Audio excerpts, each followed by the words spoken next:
Masa kita mau buka semua kekurangan kita, semua masalah kita buka di depan umum? Yang berkaitan dengan alutsista itu ada yang bisa terbuka, tapi banyak yang memang harus kita rahasiakan karena ini menyangkut sebuah strategi besar negara. Nggak bisa semuanya dibuka kayak toko kelontong, nggak bisa.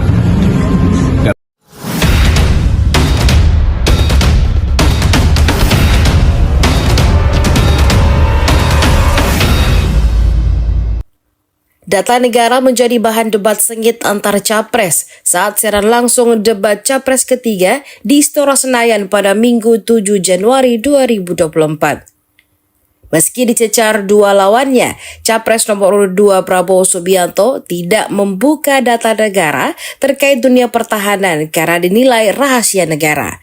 Termasuk juga saat ia bungkam karena dicecar Anies tidak ingin membuka data pembelian alutsista bekas. Terkait hal itu, Presiden Joko Widodo membenarkan ucapan Menteri Pertahanan itu. Ia mengatakan tidak semua data pertahanan dan keamanan bisa dibuka ke publik. Pasalnya masalah pertahanan ini menyangkut dengan strategi besar negara. Menurut Presiden Jokowi, data pertahanan tidak seperti toko kelontong yang semuanya bisa dibuka begitu saja. Tidak hanya Anies, persoalan pembelian alutsista ini juga diperdebatkan oleh Capres nomor urut 3 Ganjar Pranowo. Menurut Ganjar, capaian minimum essential force atau MEF Indonesia kurang dari target yang seharusnya. Ganjar lantas meminta Prabowo memamparkan data yang dimiliki. Menanggapi hal ini, Prabowo menyebut dirinya telah membuat rencana, tapi ada hal yang tidak disetujui Kementerian Keuangan karena kondisi COVID.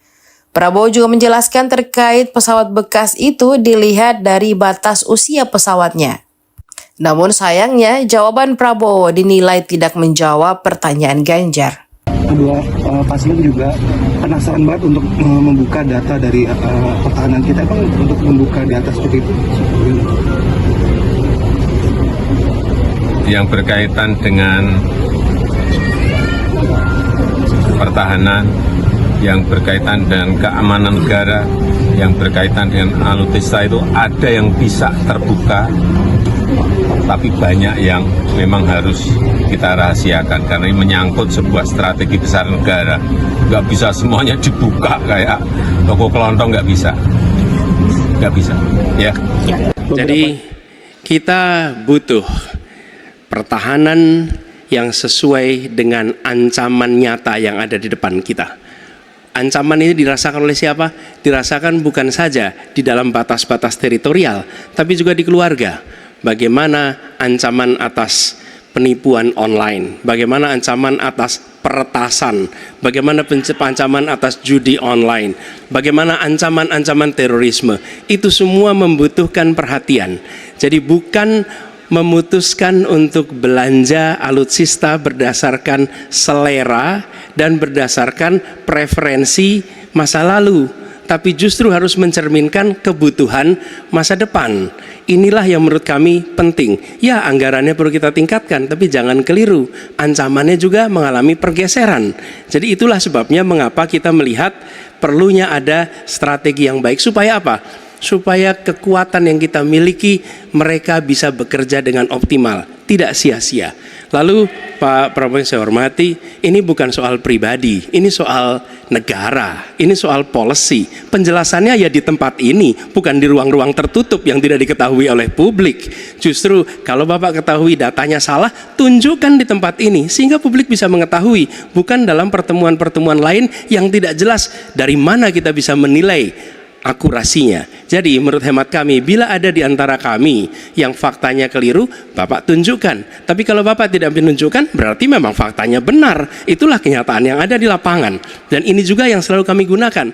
Kami gunakan fakta-fakta itu. Itulah sebabnya, Pak, kami melihat penting sekali untuk kita tenang, dingin, jangan emosional dalam menghadapi persoalan-persoalan kenegaraan, dalam menghadapi persoalan-persoalan pertahanan. Demikian jawaban kami. Terima kasih. Baik, terima kasih Pak Anies. Oke, tenang dulu. Tenang dulu. Mohon tenang Bapak dan Ibu.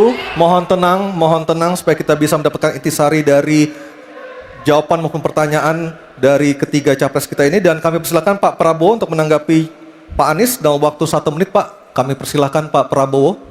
Pak Anies. Saya tidak bicara tertutup, saya bicara di Dewan Perwakilan Rakyat Komisi 1, di mana semua partai yang mengusung Bapak hadir dan menyetujui yang saya ajukan. Jadi, dan juga sekarang waktunya nggak ada, jadi saya mengundang kita bicara terbuka, silakan. Tapi saya ingatkan, Bapak cinta atau tidak dengan negara ini? Masa kita mau buka semua kekurangan kita, semua masalah kita buka di depan umum? Apakah itu pantas? Di negara yang baik, di negara maju, masalah rahasia ada, Profesor. Jadi bohong, saya tidak minta tertutup, saya terbuka. Komisi DPR terbuka. Baik, waktunya habis. Waktu Semua habis. partai ikut. Senada Ketua Komisi 1 DPR RI, Mutia Hafid menyebut data pertahanan memiliki resiko bagi kedaulatan negara saat menyampaikannya secara terbuka. Data pertahanan negara tidak bisa sembarangan dibuka, sifatnya rahasia negara konfidental, hanya bisa dibuka di kalangan tertentu, ujar Mutia Hafid. Menurut politikus Partai Golkar ini, para capres yang meminta Prabowo membuka data pertahanan negara di hadapan publik tidak memahami resiko berbahaya bagi negara jika data itu tersebar. Terlebih lagi, debat capres tersebut disiarkan langsung oleh media, sehingga berpotensi menjadi perhatian seluruh dunia. Mutia juga mensyukuri Menteri Pertahanan Prabowo tidak terpancing untuk membeberkan detail data pertahanan Indonesia saat debat capres. Wakil Ketua Umum TKN Prabowo Gibran ini menyayangkan kalau data pertahanan yang sifatnya rahasia dipakai untuk menyudutkan lawan politik. Apalagi menurut dia saat ini kondisi geopolitik dunia sangat rentan dan banyak konflik yang terjadi.